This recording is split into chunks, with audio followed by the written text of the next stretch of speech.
বিসমিল্লাহির রহমানির রহিম। সুপ্রিয় চুকনগর কলেজের দ্বাদশ শ্রেণীর হিসাব বিজ্ঞান বিষয়ের ছাত্রছাত্রীবৃন্দ, আজকের অনলাইন ক্লাসে স্বাগতম। আজকে আমি তোমাদের যে অঙ্কটা করাতে চাচ্ছিলাম তার আগে গত ক্লাসে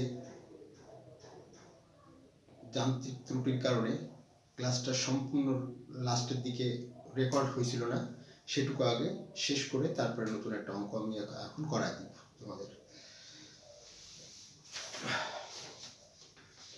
আমাদের যে অঙ্কটা আমরা গতদিন করিয়েছিলাম সেটা ছিল সমস্যা 15। এটা হচ্ছে কুমিল্লা বোর্ড 2015 সালে এসেছে, ইউনিক ফার্মাসিউটিক্যালস লিমিটেডের। এখন এখানে আমরা শুধু চলতি অনুপাত পর্যন্ত এখানে আমরা করতে পেরেছিলাম। তা আমরা খর 2 নম্বর যেটা আছে তড়িৎ অনুপাত, তড়িৎ অনুপাত সমান সমান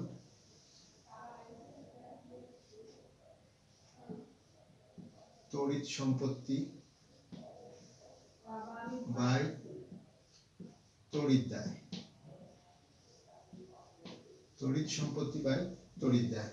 তা এখানে তড়িৎ সম্পত্তি বলতে বোঝায় চলতি সম্পত্তি থেকে শুধুমাত্র মজুত পণ্য এবং অগ্রিম ব্যয় বাদ দিতে হবে, আর চলতি দায় থেকে শুধুমাত্র ব্যাংক জমাতিরিক্ত বাদ দিতে হবে। তা এখানে আমাদের আমরা এইভাবে সমান সমান আমি লিখতে পারি তড়িৎ সম্পত্তি এখানে নির্ণয় করতে পারি, এখানে তড়িৎ দায় এটা নির্ণয় করতে পারি। বইতে যেভাবে লেখা আছে তড়িৎ সম্পত্তি তড়িৎ দায়। তাহলে আমরা বলছি যে শুধুমাত্র এই সম্পত্তির ক্ষেত্রে মজুত পণ্য এবং অগ্রিম ব্যয় বাদ যাবে। তাহলে আসছে হচ্ছে প্রাপ্য নোট, প্রাপ্য নোট টাকা হচ্ছে জায়গায় প্রাপ্য নোট টাকা হচ্ছে 10,000। তারপর হচ্ছে প্রাপ্য হিসাব, প্রাপ্য হিসাব টাকা হচ্ছে 40,000। তারপর হচ্ছে নগদ উদ্ধৃত, নগদ হাতে নগদ আছে হচ্ছে 10,000, হাতে নগদ 10,000। এখানে আমরা চলতি সম্পত্তি বলতে চলতি সম্পত্তি ছিল এখানে মজুত পণ্য, প্রাপ্য নোট, প্রাপ্য হিসাব আর নগদ উদ্ধৃত। এখান থেকে শুধুমাত্র মজুত পণ্য 30,000 টাকা বাদ গেল, বাকি থাকলো প্রাপ্য নোট 10,000, প্রাপ্য হিসাব 40,000, নগদ উদ্ধৃত 10,000। অর্থাৎ এই 40,000, 50,000, 60,000 টাকা হচ্ছে যে আমাদের তড়িৎ সম্পত্তি। আর তড়িৎ দায় হচ্ছে যে আমাদের চলতি দায় থেকে শুধুমাত্র বাদ যাবে ব্যাংক জমাতিরিক্ত, কিন্তু এই অঙ্কে ব্যাংক জমাতিরিক্ত নাই, আছে প্রদ হিসাব। প্রদ হিসাব টাকা হচ্ছে 30,000, আর হচ্ছে প্রদ নোট, প্রদ নোট টাকা হচ্ছে 10,000। তাহলে দুটো যোগফল হচ্ছে 40,000। তাহলে আমরা এখানে সমান সমান দিয়ে লিখি তড়িৎ সম্পত্তি হচ্ছে জায়গায় 60,000, তড়িৎ দায় হচ্ছে 40,000। এটা করলে আসলে 4 দিয়ে 6 ভাগ করলে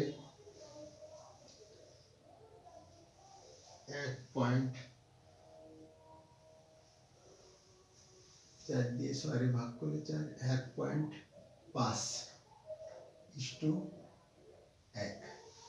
এটা হচ্ছে এই অনুপাতটা আসবে 1.5 ভাগ করে দেখো, এটা 60,000 এর 40,000 দিয়ে ভাগ করলে 1.5 উত্তর হয়, আর বেস সবসময় 1। তাহলে আমরা কি করলাম, তড়িৎ বা দ্রুত বা অগ্নি পরীক্ষা বা অ্যাসিড টেস্ট যে কোনো নামে একে অভিহিত করা যায়। এই তড়িৎ সম্পত্তি বাই তড়িৎ দায়, তড়িৎ সম্পত্তি আমি বের করছি প্রাপ্য নোট, প্রাপ্য হিসাব আর নগদ। মানে চলতি সম্পত্তিতে শুধু মজুত পণ্য আর অগ্রিম ব্যয় বাদ দিতে হবে, সেই মজুত পণ্যটা এখানে আনি নাই, আর অগ্রিম ব্যয় তো ছিল না। আর তড়িৎ দায় হচ্ছে চলতি দায় থেকে ব্যাংক জমাতিরিক্ত বাদ। যেহেতু এখানে ব্যাংক জমাতিরিক্ত ছিল না সেহেতু শুধুমাত্র প্রদ হিসাব আর প্রদ নোটে দুটো যোগফল। তাহলে এবার এই 60,000 হচ্ছে তড়িৎ সম্পত্তি আর তড়িৎ দায় হচ্ছে 40,000, ভাগ করলে 1.5 আসে। 1.5:1, এটা হচ্ছে তড়িৎ অনুপাতের মান আসলো। আচ্ছা, এরপরে আমাদের যে বিষয়টা করতে হবে সেটা হচ্ছে এরপরে আমরা যেটা করতে চাই সেটা হচ্ছে যে আমরা এই তড়িৎ অনুপাত মুছে ফেললাম।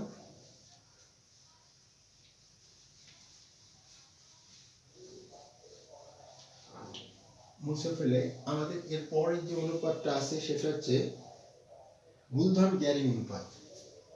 গ নাম্বার, গড় 1,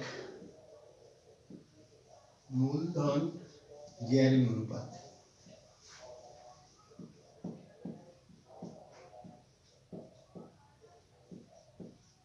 মূলধন গ্যারিং অনুপাত এটা হচ্ছে যে মালিকানা তহবিল সূত্র।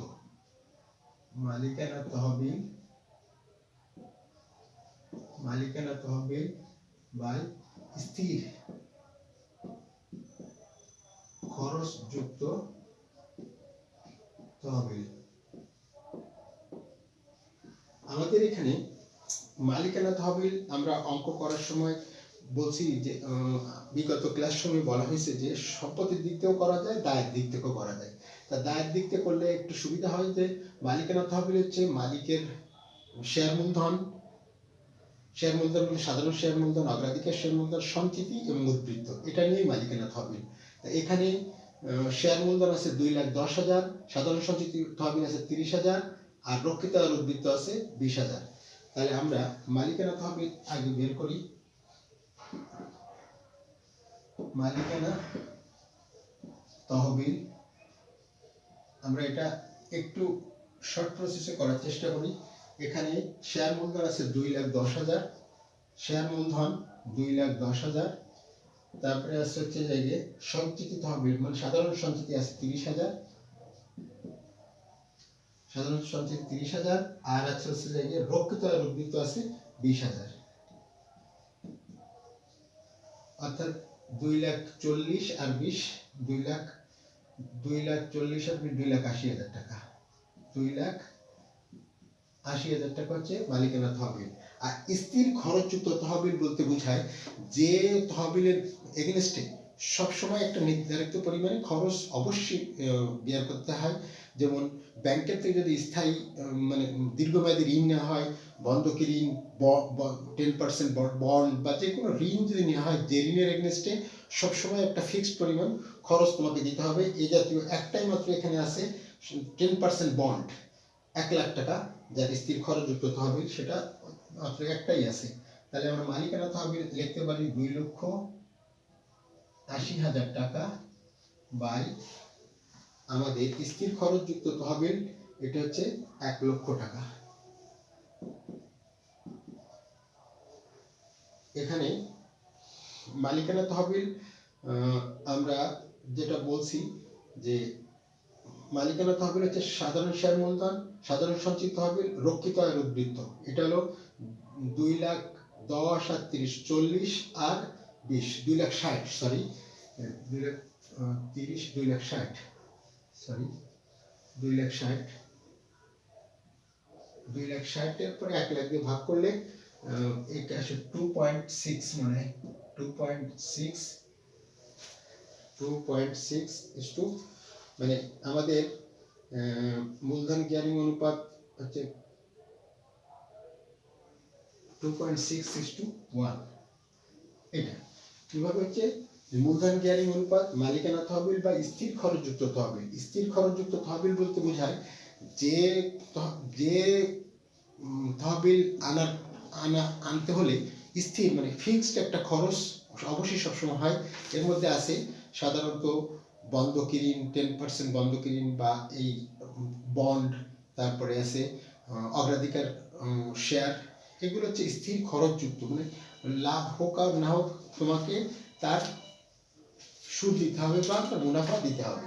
এই জন্য স্থির খরচযুক্ত তহবিল এখানে শুধুমাত্র বন্ড আছে, সেই বন্ডটাই আমি লিখছি, বন্ডের দাম 1,00,000 টাকা, সেহেতু আমাদের বেরোয়েছে 2.6:1। এটা আমাদের মালিকানা তহবিলের মূলধন গ্যারান্টির উত্তর, এটা আমরা পেলাম। এরপরে যেটা আমাদের করতে হবে সেটা হচ্ছে গ নাম্বার, গ2। এটা বোঝা হচ্ছে যে আমাদের দেনাদার আবর্তন অনুপাত, দেনাদার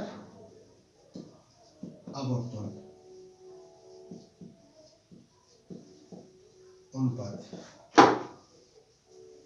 দেনাদারের আবর্তন অনুপাত হচ্ছে নিট ধারে বিক্রয়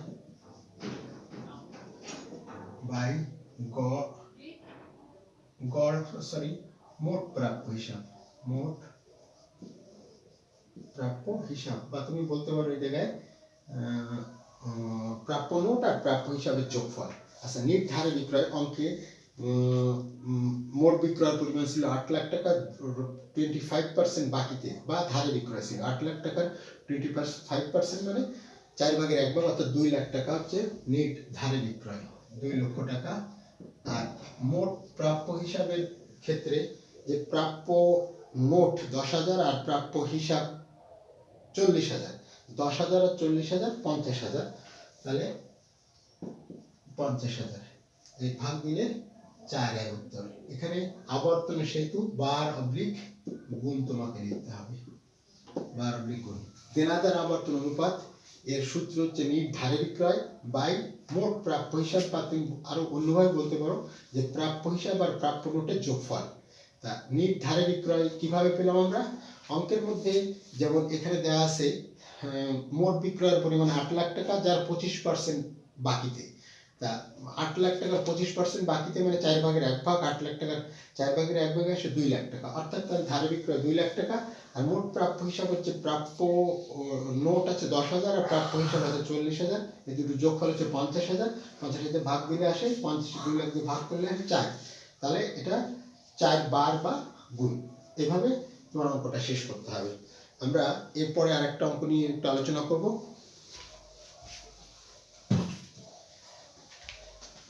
এখন যে অঙ্কটা নিয়ে আমি আলোচনা করব সেটা হচ্ছে 17 সমস্যা, এই পরেশচন্দ্র মণ্ডলের বইয়ের সমস্যা 17 নম্বর। এর 17 নম্বর অঙ্কে আমাদের যে জিনিসগুলো আছে, এটাও কুমিল্লা বোর্ড, আমাদের কুমিল্লা বোর্ড 2017 সালে আসছে। বলছে বুলবুল কোম্পানি লিমিটেড 2016 সালের 31 ডিসেম্বর তারিখে আর্থিক অবস্থা ও অন্যান্য তথ্যাবলী নিম্নরূপ। এর দেওয়া আছে শেয়ার মূলধন, সাধারণ সঞ্চিতি, প্রৌঢ় হিসাব, 5% ঋণপত্র, বকেয়া খরচ, ব্যাংক জমাতিরিক্ত। সম্পদ সমূহে আছে মজুত পণ্য, আসবাবপত্র, যন্ত্রপাতি, ভূমি ও দালান কোঠা, প্রাপ্য হিসাব, প্রাপ্য বিল, নগদ তহবিল। অন্যান্য তথ্যাবলীতে দেওয়া আছে প্রারম্ভিক মজুত পণ্য, ধারে ক্রয়, ধারে বিক্রয়, তারপরে আছে মোট লাভ আর নিট লাভ, করবাদ নিট লাভ, আর এটা দেওয়া আছে। আমাদের প্রথম যেটা করতে হবে সেটা হচ্ছে মজুদ আবর্তন অনুপাত। আমরা প্রথম ক নাম্বার লিখি, মজুদ আবর্তন অনুপাত, মজুদ আবর্তন অনুপাত। এটা যদি করি, এর সূত্র হচ্ছে বিক্রিত পণ্য ব্যয় বাই গড় মজুদ, গড় মজুদ, বিক্রিত পণ্য ব্যয় বাই গড় মজুদ। এখন আমাদের এখানে অঙ্কে দেওয়া আছে কি, ধারে বিক্রয় আছে 8,00,000 টাকা, নগদ বিক্রয় দেয়া নেই, তার মানে ওইটাই বিক্রয়, বিক্রয় দেয়া আছে 8,00,000 টাকা, আর মোট লাভ আছে 3,00,000 টাকা। তাহলে আমরা বিক্রিত পণ্যের ব্যয় বের করতে পারি, বিক্রিত পণ্য ব্যয় সমান সমান বিক্রয় মাইনাস মোট লাভ। এটা বের করতে পারি। বিক্রয় অঙ্কে দেয়া আছে কত, বিক্রয় দেয়া আছে আমাদের 8,00,000 টাকা ধারে বিক্রয়, ওইটাকে আমরা ধরে নিলাম মোট, আর মোট লাভ আছে 3,00,000 টাকা। এই দুটোর বিয়োগফল করলে হয় 5,00,000 টাকা। তাহলে বিক্রিত পণ্যের ব্যয় হচ্ছে আমাদের 5 লক্ষ টাকা। তাহলে বিক্রিত পণ্যের ব্যয় 5 লক্ষ টাকা গেল। আর গড় মজুদ হচ্ছে প্রারম্ভিক মজুদ প্লাস সমাপনী মজুদ ভাগ 2। এখানে প্রারম্ভিক মজুদ পণ্য আছে 3 লাখ টাকা, আর উদ্ধৃতপত্রে মজুদ পণ্য আছে 1 লাখ টাকা। 3 লাখ আর 1 4 লাখ, তারা 2 দিয়ে ভাগ করলে হয় 2 লাখ, অর্থাৎ গড় মজুদ 2 লাখ টাকা। এটা যদি আমরা করি তাহলে 2 দিয়ে 5 রে ভাগ করলে 2 দুগুণে 4 থাকলো 1 0 5 দুগুণে 10, তাহলে 2.5 বার অবলিক গুণ। এটা আবর্তন অনুপাত সেহেতু তোমাকে এভাবে করতে হবে। বিক্রিত পণ্য আমাদের মজুদ আবর্তন অনুপাত, এটা পরীক্ষায় অধিকাংশ সময় আসে বিক্রিত পণ্যের ব্যয় বাই গড় মজুদ। বিক্রিত পণ্যের ব্যয় কি বিভিন্নভাবে নির্ণয় করা যায়। যদি বিক্রয় দেয়া থাকে, বিক্রয় থেকে মোট লাভ বিয়োগ করে দিলে সেটা হবে বিক্রিত পণ্যের ব্যয়। আবার অন্যভাবে করা যায়, ক্রয় যোগ প্রত্যক্ষ খরচাবলী, প্রারম্ভিক মজুদ পণ্য যোগ ক্রয় যোগ প্রত্যক্ষ খরচাবলী মাইনাস সমাপনী মজুদ পণ্য সমান সমান বিক্রিত পণ্যের ব্যয়। এভাবে তুমি করতে পারো। আর অঙ্কে বিক্রয় থেকে মোট লাভ বিয়োগ করে দিলে যেটা হয় সেটাও বিক্রিত পণ্যের ব্যয়। তাহলে আমরা বিক্রিত পণ্যের ব্যয় বাই গড় মজুদ, বিক্রিত পণ্যের 5 লাখ, গড় মজুদ 2 লাখ, ভাগ করলে হয় 2.5 বার অবলিক গুণ। এটা উত্তর। এটা নেক্সট আমরা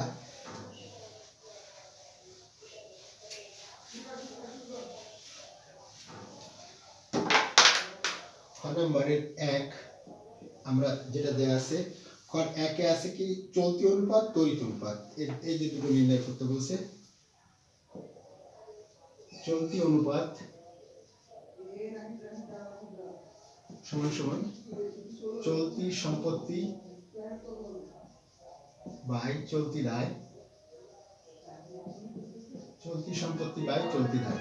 এটা আমরা একটু শর্ট প্রসেসে করার চেষ্টা করব, যে চলতি সম্পত্তি বাই চলতি দায়।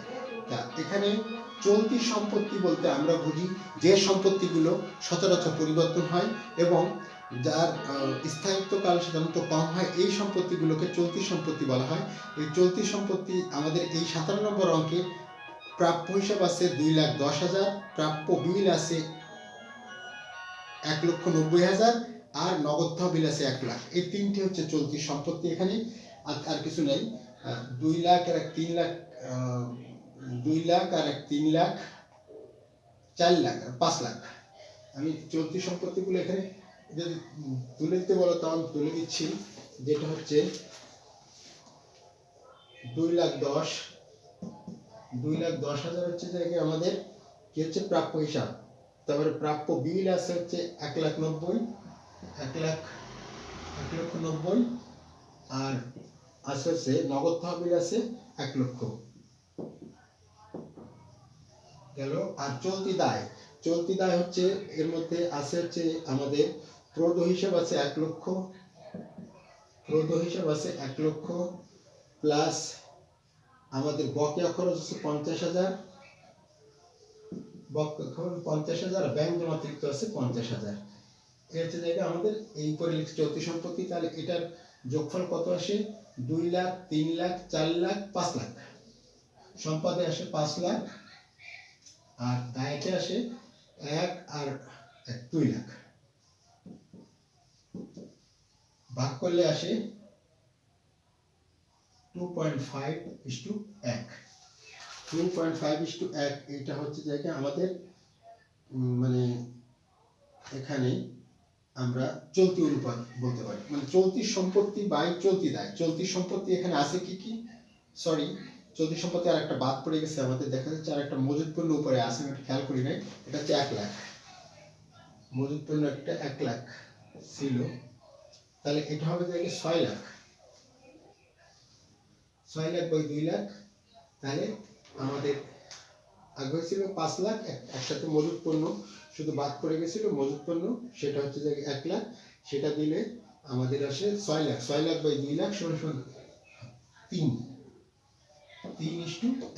তুমি এটা বলতে পারো 3:1।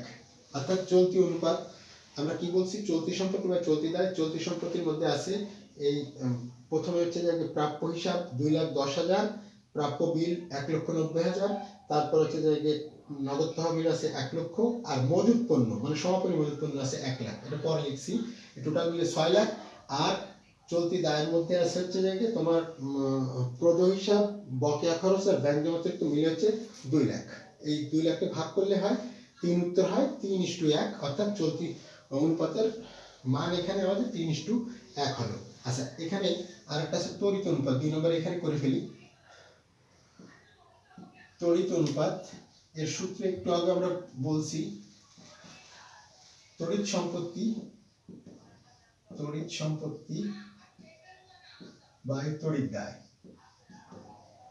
তড়িৎ সম্পত্তি বাই তড়িৎ দায় এর সূত্র হচ্ছে চলতি সম্পত্তি থেকে শুধুমাত্র মজুদ পণ্য বাদ যাবে। তাহলে এই 1 লাখ বাদ গেলে থাকলে হচ্ছে 5 লাখ।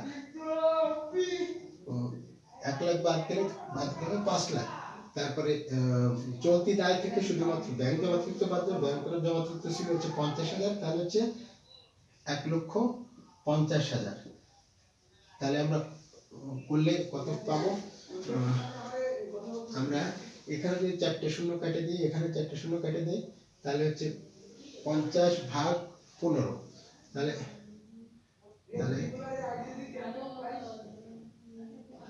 15 দিব 3×15 3×15 থাকলো 5, দশমিক দিলাম 0, 3×45 এটা তাহলে আসতেছে যে তড়িৎ অনুপাত এর মান আসতেছে কি হলো আমাদের বকেয়া খরচ ও ব্যাংক জমা অতিরিক্ত, সরি এর দুটো বাদ যাবে। এই বকেয়া খরচটা বাদ যাবে, ব্যাংক জমা অতিরিক্ত দুটোই বাদ যাবে। মানে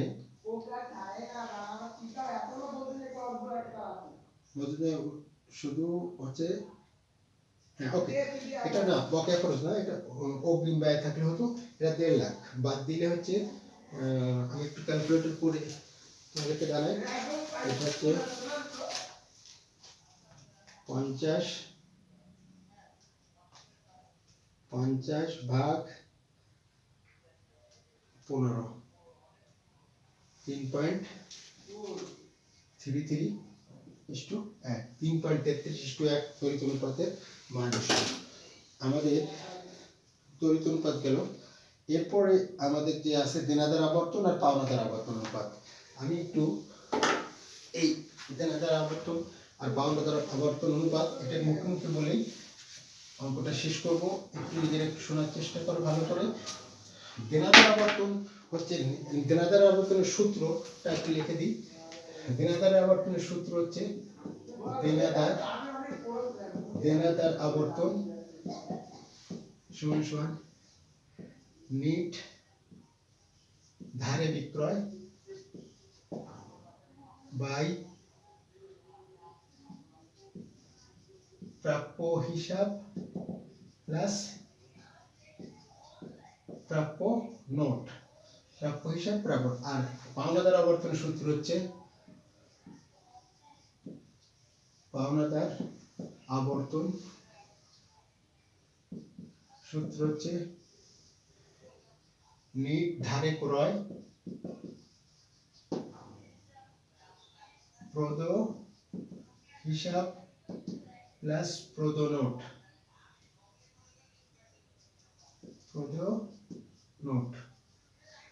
এখন আমাদের প্রথম যেটা আছে যে নিট পাওনাদার যেটা দেনাদার আবর্তন আছে, সেই দেনাদার আবর্তনটা দেখা যাচ্ছে কি আমাদের আমরা কি বলছি নিট ধারে বিক্রয়। তাহলে এখানে ধারে বিক্রয় দেয়া আছে 8 লক্ষ টাকা। তাহলে প্রথমটাই আমরা যদি করি, 1 নম্বরটা যদি করি, 1 নম্বরটা 8 লক্ষ টাকা হচ্ছে নিট ধারে বিক্রয়। আর প্রাপ্য হিসাব আর প্রাপ্য নোট দুটো আছে এখানে। প্রাপ্য হিসাব 2,10,000 আর 1,90,000, তাহলে 3 লাখ আর 4 লাখ, 4 লাখ দিলে কত হয়? 8 লাখকে 4 লাখ দিয়ে ভাগ করলে 2 আসে, 2 বার অবলিক গুণ, এটা লিখতে পারো। এখানে বলছি দেনাদার আবর্তন নিট ধারে বিক্রয় বাই প্রাপ্য হিসাব ও প্রাপ্য নোটের যোগফল। তা না ধারে বিক্রয় অঙ্কে আছে হচ্ছে 8 লাখ টাকা, প্রাপ্য হিসাব আছে হচ্ছে তোমার 2,10,000, প্রাপ্য বিল আছে 1,90,000। এই দুটো যোগফল দিয়ে করলে আমাদের আসলে হচ্ছে টোটাল মিলে 4 লাখ টাকা। 8 লাখ টাকারে 4 লাখ দিয়ে ভাগ করলে দুই বার থাকে, 2 বার বা গুণ হবে আবর্তন যেহেতু। আর 2 নম্বরটা হচ্ছে আমার নির্ধারে ক্রয়। নির্ধারে ক্রয় অঙ্কের মধ্যে দেয়া আছে, নির্ধারে ক্রয় 5 লক্ষ টাকা। নির্ধারে ক্রয় 5 লক্ষ টাকা। আর প্রদ হিসাব আর প্রদ নোট, এখানে প্রদ হিসাব আছে কিন্তু প্রদ নোট নাই। প্রদ হিসাব আছে 1 লাখ। হ্যাঁ, তাহলে প্রদ হিসাব আছে 1 লাখ দিলাম, দেওয়ার পরে ভাগ করলে ওই 5 বার পাবলিক গুণ। এই দেনাদার আবর্তন আর পাওনাদার আবর্তনের ক্ষেত্রে বার অবলিক গুণ এর উত্তরটা লিখতে হবে, বার অথবা গুণ, মানে চক্রাকারে ঘুরে আসে। তা এখন আমরা আরো একটু ক্লিয়ার করার চেষ্টা করি। দেনাদার আবর্তন হচ্ছে নির্ধারে বিক্রয় বাই প্রাপ্য হিসাব আর প্রাপ্য নোটের যোগফল দিয়ে ভাগ করতে হবে। ধারে বিক্রয় অঙ্কের মধ্যে দেওয়া আছে 8 লাখ টাকা, আর প্রাপ্য হিসাব আর প্রাপ্য নোটের যোগফল হচ্ছে যে 4 লাখ টাকা। 8 লাখ 4 লাখ দিয়ে ভাগ করলে 2 আসে, তাহলে সেই এটার উত্তর লিখছে 2 বার বা গুণ। আর পাওনাদার আবর্তনের কথা বলছে নির্ধারে ক্রয় বাই প্রদ হিসাব ও প্রদ নোটের যোগফল। নির্ধারে ক্রয় অঙ্কে 5 লাখ দেওয়া আছে, প্রদ হিসাব আছে, প্রদ নোট নাই। প্রদ হিসাব আছে 1 লাখ টাকা, 5 লাখ টাকা 1 লাখ দিয়ে ভাগ করলে 5 বার বা গুণ। সুপ্রিয় শিক্ষার্থী, তোমাদের অবগতির জন্য বলছি, নেক্সট আমি অন্য একটা অধ্যায়ের অঙ্কে চলে যাব। অনুপাত বিশ্লেষণের তোমাদের আরো বেশ কিছু সমস্যা থাকলেও যখন আমরা করোনাকালীন সময়ের পরে নিয়মিত ক্লাস নিতে পারো তখন বিস্তারিত এর উপরে আরো আলোচনা করব। সবাইকে আজকের অনলাইন ক্লাসে উপস্থিত থাকার জন্য ধন্যবাদ জানিয়ে শেষ করছি। আল্লাহ হাফেজ।